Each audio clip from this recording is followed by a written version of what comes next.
দুই দিন পর খুলছে ঢাকা মেডিকেলের আউটডোর সেবা। আমরা আরও বিস্তারিত জানবো এ বিষয়ে। সহকর্মী শাকিল হাসান অপেক্ষা করছেন। শাকিল, আউটডোর সেবা একেবারে পুরোদমে শুরু হয়েছে কিনা, সার্বিক অবস্থা সম্পর্কে জানাবেন।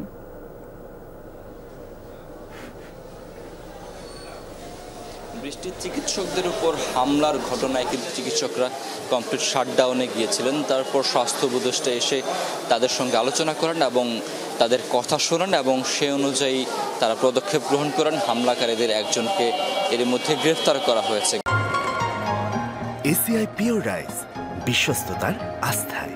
গতকাল চিকিৎসকরা আমাদেরকে জানিয়েছিলেন তাদের কাছে মনে হয়েছে অন্তর্বর্তীকালীন সরকারের যে পদক্ষেপ সেগুলো দৃশ্যমান যে পদক্ষেপগুলো তারা এর মধ্যে পেয়েছেন তাতে তারা সন্তুষ্ট হয়েছেন এবং এই কারণে আজকে সকাল 8টা থেকে তারা অফিস করা শুরু করেছেন। 8টা থেকে তাদের শুরুতে অবস্থান কর্মসূচি ছিল এবং সকাল 10টা থেকে তারা এই আউটডোরে তারা আবার স্বাভাবিকভাবে রোগীদের চিকিৎসা দেওয়া শুরু করেছেন। যদিও আমি এখন আছি জরুরি বিভাগে, এই বিভাগটি আমরা দেখছিলাম এবং চিকিৎসকরা তাদের স্বাভাবিক কার্যক্রম শুরু করেছেন। রোগীরাও আসছেন এবং হাসপাতালের ভেতরে বাইরে সেনাবাহিনী, বিজিবি এবং পুলিশ সদস্যরা মোতায়েন রয়েছেন। আমি এমনকি হাসপাতালের ভেতরে যেখানে জরুরি বিভাগের ওটি রয়েছে সেখানেও কিন্তু বিজিবি সদস্যরা নিরাপত্তার দায়িত্বটি পালন করছেন এবং ভেতরের যে কেবিনগুলো রয়েছে কেবিনগুলোর সামনেও যেখানে চিকিৎসকরা রোগীদের চিকিৎসা দেন সেখানেও সেনাবাহিনী এবং বিজিবির পুলিশ সদস্যরা নিরাপত্তার দায়িত্বটি পালন করছেন। আমরা যদি একটু দেখাই যে হাসপাতালের জরুরি গেটের সামনেও কিন্তু বিজিবি সদস্যরা দাঁড়িয়ে রয়েছেন, এখানে পুলিশ সদস্যরা নিরাপত্তার দায়িত্ব পালন করছেন।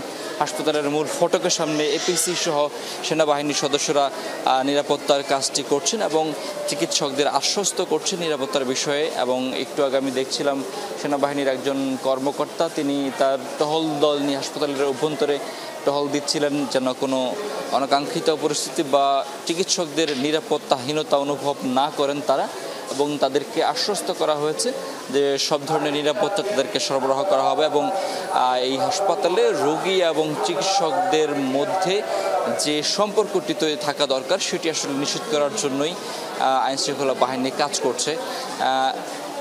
রোগীদের মধ্যেও যে আগের কয়েকদিন যে আতঙ্কের ছাপ আমরা দেখতে পেয়েছিলাম সেটিও এর মধ্যে বেশ খানিকটা কেটে গেছে বলে ধারণা করা হচ্ছে।